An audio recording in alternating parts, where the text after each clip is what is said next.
तो भाई पाकिस्तान का इंडिया का मैच हो और पाकिस्तान हार जाए और पाकिस्तान को झटका ना लगे, ऐसा पॉसिबल नहीं है। पाकिस्तान को क्रिकेट के मैदान पे तो जिस तरह से झटका लगा सो लगा, बट क्रिकेट के मैदान से बाहर रिजवान और इंडिया वाली जो कंट्रोवर्सी है उसमें नया मोड़ और रिजवान के अगेंस्ट एक कंप्लेन आई है। जरा सुनिए, हिंदुत्व सोच के लोगों ने जेंटलमैन गेम को भी ना बख्शा। गजा के हक में ट्वीट करने और स्टेडियम में नमाज अदा करने पर रिजवान के खिलाफ दरख्वास्त दायर कर दी गई है। नमाज पढ़ना गलत नहीं है, ठीक है, लेकिन ये चीज जरूर देखनी चाहिए कि आप नमाज पढ़ कहाँ पढ़ रहे हैं। भारतीय वकील ने ज़ैनब अब्बास पे साइबर क्राइम में शिकायत दर्ज की थी। उसकी वकील ने अब ये मोहम्मद रिजवान के अगेंस्ट भी जो है कि रिजवान साहब भी तो ग्राउंड में नमाज पढ़ रहे हैं। ओ भाई, वो तुम्हें हर्ट थोड़ी कर रहा है ग्राउंड में नमाज पढ़ रहे हो, तुम पे कोई नारेबाजी थोड़ी कर रहा है, वो तो अपना काम कर रहा है। आप अपना काम करो। आप पिच पे नमाज पढ़ रहे हैं, अरे क्रिकेट की पिच पे क्रिकेट खेलो, मस्जिद में नमाज पढ़ो। तुम क्रिकेट पिच पे नमाज पढ़ोगे तो मस्जिद में जाके क्रिकेट खेलोगे, ये कहां की अकल की बात है यार। बात यह है कि जब इंटरनेशनल मैच हो रहा है ना, तो बाकी सारे खिलाड़ी भी मुसलमान हैं, बाबर, शाहीन सारे नमाज भी पढ़ते हैं। तो अगर वो जो है वो बाहर जाके नमाज पढ़ते हैं मैच के बाद, तो रिजवान को इतना क्या होता है कि वो मैच के दौरान ही जो है नमाज पढ़ता है, जब उसको मालूम भी है कि उसके ऐसा करने से बहुत सारी कंट्रोवर्सीज जो है बन रही हैं। वो जय श्री राम पे भी केस किया जाए। भाई किसी के रिलीजन की रिस्पेक्ट करो, अगला आपकी रिस्पेक्ट भी करेगा। इससे ज्यादा बात ना किया करो, क्रिकेट की बात किया करो। एक ही सवाल है, हम वहां पर क्यों गए? अहमदाबाद में हमारे 10,000 लोग भी होते, 1,30,000 का क्राउड था, उन बेचारे 10,000 का तो कीमा बन जाता अगर वो नारे लगाते। मोहम्मद रिजवान ने दोबारा करना है आपके साथ, आए फाइनल में या सेमीफाइनल में ऐसा ठोकेगा मोहम्मद रिजवान को याद रखेंगे, सारे कोर्ट केसेस निकल जाएंगे। जो आईसीसी को धमकी देना चाहिए कि अगर दोबारा इस तरह की चीज हुई तो हम ये टूर्नामेंट छोड़कर चले जाएंगे, तभी ये सीधे होंगे। ये कुत्ते की दो मैं जल्दी इधर सीधे नहीं होने वाले। इवेंट हो रहा है कि बीसीसीआई का इवेंट हो रहा है, सब कुछ बीसीसीआई, सारे गाने उनके, हमारी टीम के लिए कोई वेलकम नहीं है। आप ये एक्सपेक्ट कर रहे थे कि पाकिस्तान इंडिया का मैच हो और वो अपने मुल्क को छोड़ के आपको सपोर्ट करें? पागल हो गए हो, नशे में हो। खेल में मजहब का किरदार नहीं होना चाहिए। तो मुझे बताएं, जो मोहम्मद रिजवान को जय श्री राम के नारे लगा रहे थे, तो उनके ऊपर तो फिर पाबंदी लगनी चाहिए। पूरी भारतीय टीम के ऊपर, भारतीय कौम के ऊपर के ग्राउंड में बैठने के काबिल नहीं है। नमस्कार दोस्तों, स्वागत है एक बार फिर हमारे चैनल पर। दोस्तों, मोहम्मद रिजवान को अब बीच मैदान पर नमाज पढ़ने की इजाज़त नहीं होगी।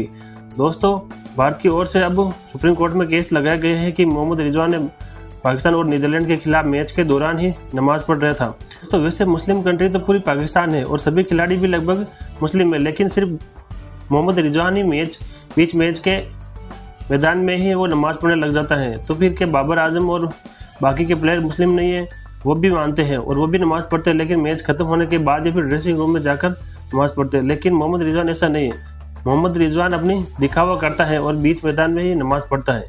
इसी को लगकर उनको फटकार लगाई गई है और भारतीय कोर्ट में उसके खिलाफ अब केस भी चल रहा है। दोस्तों, अगर आगे से ऐसा होता है तो मोहम्मद रिजवान को जेल भी जाना पड़ सकता है। दोस्तों, आइए जानते हैं कि मोहम्मद रिजवान पर लग गए केस।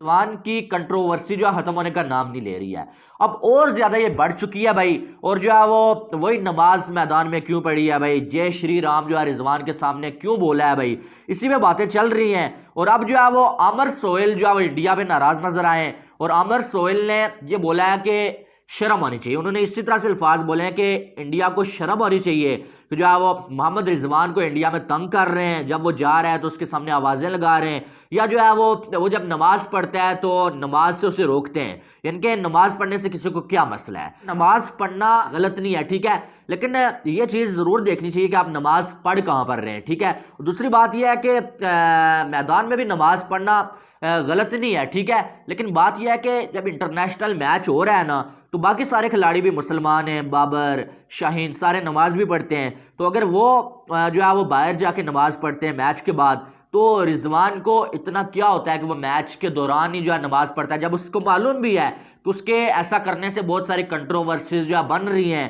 तो फिर जो है वो क्यों जो है रिजवान जो है वो बीच में फिर ये, यानी कि वो सोच लोगों की उस तरफ जा रही है। इंडिया के लोगों को या बाकी लोगों को मसला ये नहीं है कि नमाज क्यों पढ़ता है, उन लोगों को ये लगता है कि रिजवान जो है वो शो ऑफ करता है, इस वजह से वो मैदान के बीच जो नमाज पढ़ता है। अब अगर बात यह है यार कि मैं इतना ही कहना चाहूँगा कि जब आप कोई काम कर रहे हैं तो बार बार तो इतनी बड़ी कंट्रोवर्सी जो जन्म ले रही है कि आपको धमकियां तक मिल रही हैं, तो आप फिर बाहर जाके पढ़ लिया करें।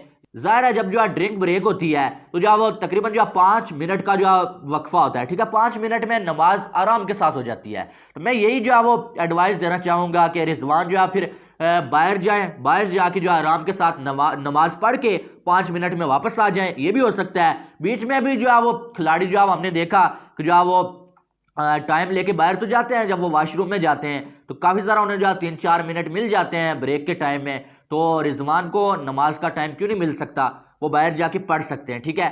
तो क्योंकि सारे खिलाड़ी अगर नमाज मैदान में कोई पढ़ रहे हो, कोई ऐसा सिस्टम बन गया हो ना कि ब्रेक के टाइम जो है सब पढ़ रहे हैं, वो एक अलग बात है। लेकिन जब एक बंदा बीच में उठ के जो है वो मैच के दौरान पढ़ता है तो फिर जाहिर है लोगों की सोच जाती है यार ये बंदा जो है शो ऑफ कर रहा है, ठीक है। लेकिन मुझे पता है कि वो शो ऑफ नहीं करता, या ऐसा नहीं है, नमाज के साथ कोई बंदा मजाक नहीं करता, या ऐसा नहीं होता, ठीक है। लेकिन ज़ाहिर है लोगों को जब लग रहा है भाई, तो फिर जो है वो दूसरी साइड इंटरनेशनल मैच भी है। और बात इतनी सी है कि मैं इतना ही बोलूँगा कि यार आप देखें, जब आप बार बार बॉल को हाथ में पकड़ते हैं, नीचे गिरते हैं आप, और ग्राउंड क्या गारंटी है कि ग्राउंड साफ होता है, बॉल नीचे लग के आता है, आपके हाथ के साथ लगता है। तो यानी कि क्या आप, ये मेरा पर्सनल सवाल है, क्या आपको उसके बाद यकीन होता है कि यार आप पाक हैं, यानी कि आप नमाज पढ़ने के लिए जो है वो तैयार हैं?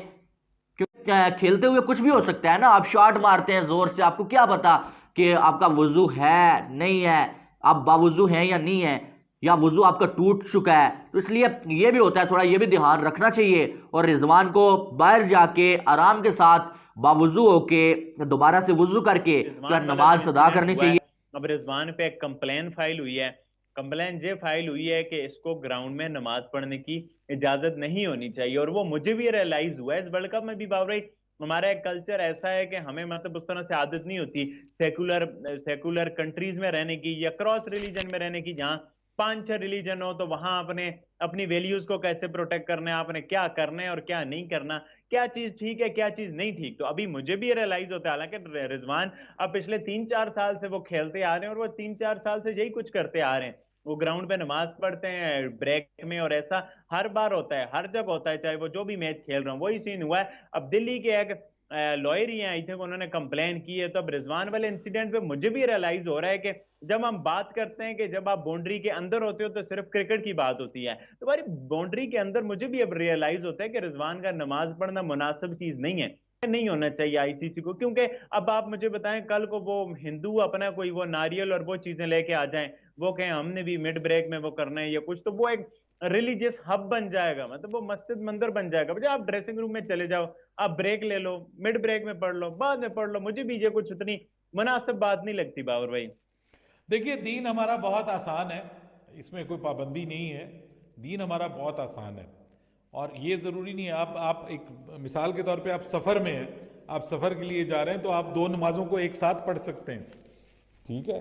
अब आपकी मजबूरी है कि आप एक जगह पे ऐसे मुल्क में गए हुए हैं जहाँ पे वो वाकई मल्टी कल्चरल है, उसमें मल्टी रिलीजन है, और उसमें इस्लाम जो है वो एक अक़लियत में है, ऑब्वियसली वो मेजॉरिटी में नहीं है। तो वहाँ पर आपको उस मुल्क के कल्चर के हिसाब से करना चाहिए। मतलब ये नहीं है कि आप ऐसा कोई काम करें